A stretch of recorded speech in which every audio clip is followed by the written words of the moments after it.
This is great news for people who need this. The city of Birmingham offering money to help more folks, neighbors, with much needed home improvements. Our Tristan Rupert joins us live now. And Tristan, tell us about this program and who's eligible. Morgan, this is the return of the critical repair program, and this year there's more money available to homeowners to tackle some of the lingering issues or projects they have around their home. So for example, they can tackle anything from some roofing repairs like are necessary here, plumbing, electrical. There's a full list. Actually, you can go online to our WBRC News app and actually check out for yourself. But not everyone is eligible for this. It's based on your family's income and the number of family members you have in your home.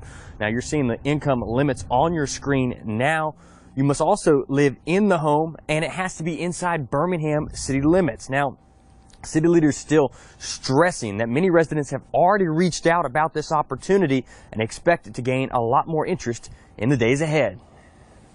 I actually had a resident that had pulled up in my house on Friday that wanted information about this program, so I was excited to see the mayor talk about it on Tuesday, and we actually go through with the approval process. Most residents, they do want to maintain their homes, they want to have their neighborhoods to look good, they want to have a place that looks good to live and play in, and so this program helps those residents that need that assistance.